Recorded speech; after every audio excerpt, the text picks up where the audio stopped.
Actividad 7. El lenguaje. Presenta por Andrea Rocío Ballesteros Cuevas, tutor Peter Murcia, materia de neurociencia cognitiva. El lenguaje. Decimos que el lenguaje es una función superior del cerebro cuyo desarrollo se sustenta por un lado en una estructura anatomofuncional genéticamente determinada y por otro en el estímulo verbal. Dentro de la estructura anatomofuncional participan diversos sistemas y subsistemas que actúan en serie y paralelo. Gran parte de nuestro conocimiento sobre las bases neurofisiológicas del lenguaje proviene de las observaciones de pacientes adultos con lesiones clínicas. El lenguaje, cuya máxima expresión en el ser humano es el habla, es una capacidad mediante la cual nos relacionamos, compartimos conocimientos, accedemos a la vida social, al aprendizaje y al pensamiento. El habla es la expresión verbal del lenguaje, una función cognitiva fundamental en el patrimonio neurobiológico de nuestra especie. Las funciones del lenguaje. Dentro de las funciones del lenguaje encontramos la función referencial. El propósito es informar. Esto es inherente a la comunicación y se presenta la información de manera objetiva informando sobre los hechos o ideas. Función conactiva o apelativa. Se pretende una respuesta o acción por parte del receptor del mensaje. Suelen ser órdenes o preguntas. Función fatica. Se utiliza para comprobar el canal de comunicación. Se suele utilizar mensajes para iniciar o finalizar o interrumpir una conversación. Función poética. Se altera el lenguaje habitual para provocar un efecto en la forma del mensaje. Se utiliza principalmente en ambientes artísticos. Función metalingüística. El propósito es comunicar y hablar sobre el código del lenguaje en sí mismo. A continuación veremos cómo se desarrolla el lenguaje. Para poder explorar el desarrollo del lenguaje vamos a delimitar tres áreas en las que tienen lugar los cambios más importantes durante los primeros meses y años de vida. Estas áreas son la fonología, modo en el que se entiende y se producen los sonidos del habla, la gramática, las cuales son las reglas con las que se unen los sonidos y las unidades lingüísticas, con sentido, y la semántica, el significado de las palabras. En el desarrollo fonológico, desde que el niño nace hasta que emite sus primeras palabras, se realizan dos tareas esenciales para la adquisición del lenguaje: la percepción de los sonidos del habla y la producción de sonidos. Esos aspectos son comunes de todos los bebés, independientemente de su lugar de nacimiento. En la etapa prelingüística, la etapa previa a la emisión de las primeras palabras, el niño primero percibe los sonidos que los adultos emiten a su alrededor. Son capaces de distinguir los sonidos con diferentes puntos y modos de articulación procedentes en cualquier lengua. Alrededor de los 8 a 10 meses se sabe que los niños dejan de discriminar los sonidos que no se encuentran a su alrededor. La emisión de los primeros sonidos se puede diferenciar en tres periodos. Primero, alrededor de los 3 meses se producen las primeras vocalizaciones, como el llanto y la risa. El segundo, entre los 6 a los 18 meses, se produce la etapa de balbuceo, que evoluciona desde las primeras vocalizaciones aisladas hasta las cadenas de diferentes sílabas con entonación. Tercero, desde los 12 meses de edad pueden aparecer las primeras palabras donde se produce un cambio significativo en la articulación del lenguaje. Desarrollo semántico. Durante los primeros meses los niños no comprenden el significado de las palabras. Es alrededor de los 7 meses cuando muestran alguna comprensión de palabras aisladas y cuando comienzan a responder a su nombre. En los meses posteriores los niños comienzan a aprender cada vez más palabras sencillas que escuchan a su alrededor. Los niños muy pequeños son capaces de entender más palabras de las que pueden emitir. El patrón de aprendizaje se mantiene estable en el tiempo. En el transcurso de los primeros años de vida, el aprendizaje de nuevos conceptos es muy grande. Así, las primeras palabras que se aprenden suelen ser objetos muy frecuentes en la vida del niño y muy destacables perceptivamente. Desarrollo gramatical. Entre los 12 a 18 meses de edad utilizan expresiones de una palabra. Según algunos expertos, esto es así porque con esa expresión los niños expresarían deseos o necesidades más complejas que no son capaces de expresar de otro modo. Entre los 18 a 24 meses, las expresiones suelen incluir dos palabras con significado, no utilizan nexos de unión u otras palabras funcionales, como el habla telegráfica. Entre los 24 a 30 meses se utilizan expresiones de tres elementos, En los años posteriores de la infancia se produce un gran progreso gramatical y se comienza a dominar las oraciones simples y compuestas y la integración de las estructuras que se utilizan en etapas anteriores, aunque durante los primeros años se siguen cometiendo algunos errores gramaticales. Tipos de lenguaje. El lenguaje como capacidad del ser humano para comunicarse se puede clasificar en lenguaje verbal o no verbal, dependiendo si atendemos al uso de unidades lingüísticas o no. El lenguaje verbal se caracteriza por el uso de palabras con los que intercambian pensamientos o sentimientos con otras personas. El lenguaje verbal puede ser lenguaje oral, el cual trata del lenguaje hablado, por el que a través de la emisión de sonidos transmitimos un mensaje. El lenguaje escrito se trata de la representación gráfica de los sonidos del habla y que componen el lenguaje. El lenguaje no verbal no utiliza palabras para transmitir un mensaje, aunque sí se utiliza otros sonidos, acciones o imágenes que generan la comunicación. El lenguaje no verbal puede ser lenguaje corporal o kinésico. La comunicación se expresa a través del cuerpo, incluyendo la expresión facial y los movimientos y gestos con el resto del cuerpo. El lenguaje proxémico hace referencia al espacio entre las personas, es decir, la capacidad y las actitudes espaciales. Este tipo de lenguaje es diferente entre los diferentes contextos y culturas. El lenguaje icónico son las imágenes, símbolos o señales que utilizan para comunicar mensajes concretos, por ejemplo, las señales de emergencia. Trastornos del lenguaje. De acuerdo a la clasificación del Manual Diagnóstico de la Asociación Americana de Psiquiatría, por sus siglas DSM-5, los trastornos del lenguaje se engloban en la categoría de trastornos de la comunicación. El inicio de los síntomas se debe producir en las primeras fases del periodo del desarrollo de la infancia y no se puede atribuir a afecciones neurológicas, déficits motores o sensitivos, a una menor capacidad de lenguaje o por una discapacidad intelectual. Trastorno del lenguaje. Todas las modalidades del lenguaje se ven afectadas, tanto hablado como escrito o incluso lengua de signos. Estos déficits incluyen problemas de comprensión y producción del lenguaje, deterioro del discurso o limitaciones en la estructura de frases, alteraciones las cuales provocan que las capacidades del lenguaje estén por debajo de lo esperado para la edad del individuo. Trastorno fonológico. Las dificultades se encuentran en la producción de los sonidos del habla. Esto produce que el habla sea incomprensible y puede llegar a imposibilitar la comunicación verbal. Trastorno de la fluidez de inicio de la infancia, es decir, el tartamudeo. La fluidez y la organización del habla están alteradas.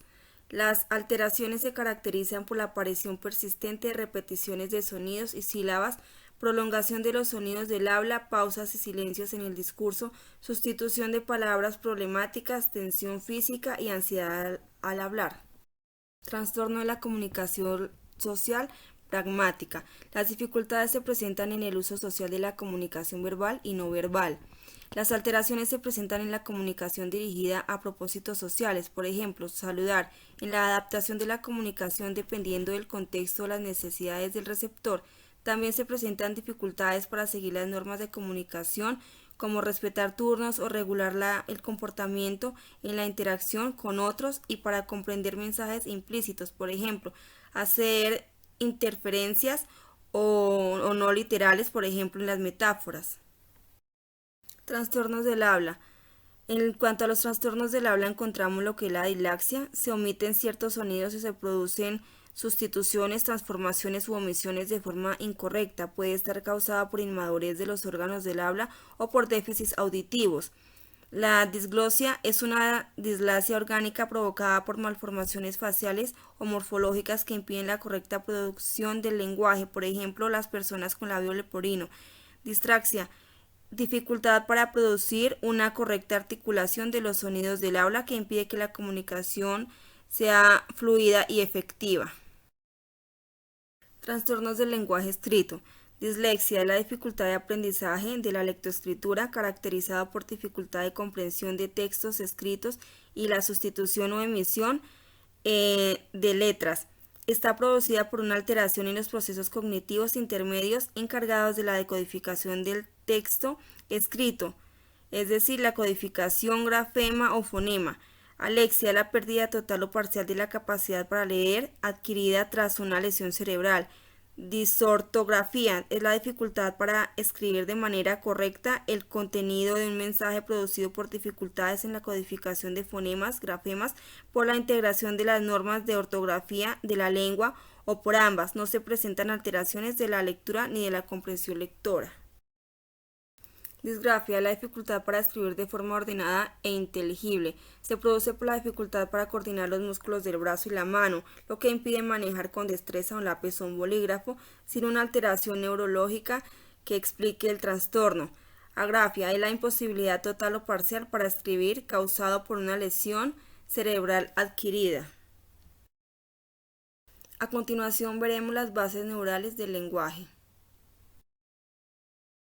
Las funciones cerebrales superiores, tales como el lenguaje, son un sistema funcional que depende del trabajo integrado de todo un grupo de zonas corticales y subcorticales, cada una de las cuales aporta su propia contribución al resultado final. La lesión de uno de los componentes alterará todo el sistema. Los componentes principales del lenguaje se encuentran en el hemisferio dominante izquierdo, en la zona Pennsylvania. La dominancia para el lenguaje está relacionada con la lateralidad. Aproximadamente el 95% de los diestros tienen localizado el lenguaje en el hemisferio izquierdo y solo un 5% en el hemisferio derecho. En cambio, las personas que son zurdas, el 70% lo tienen representado en el hemisferio izquierdo, con un 15% en el hemisferio derecho y un 15% en forma bilateral. Área de Broca. Se localiza en el lóbulo frontal izquierdo al pie de la tercera circunvolución. Las funciones de esta área son la formulación verbal, es decir, la morfosintaxis, que corresponde a la expresión y comprensión de las estructuras sintácticas y cumple un rol en el procesamiento de verbos. Además, tiene una participación en la planificación y programación motora para la articulación del habla. Esta área está relacionada con procesos de secuencia, eje sintagmático. Áreas de Brodmann. La función ejecutiva cumple un rol en la comprensión de oraciones. El área de Wernicke se localiza en el lóbulo temporal izquierdo en la primera circunvolución temporal posterior.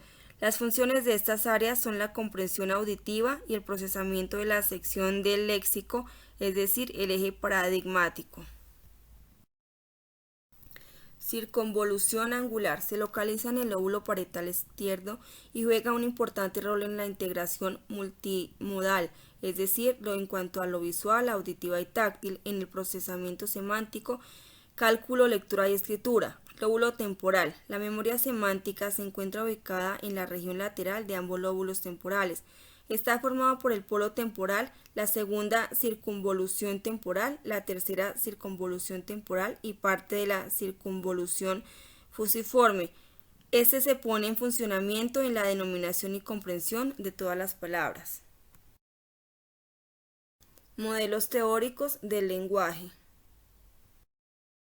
Teoría innatista. Sus propulsores fueron Noam Chomsky y McNeill. Sostienen que los niños nacen con un sistema de opciones lingüísticas innatas y es el contexto el que determina cuáles se activan y cuáles no.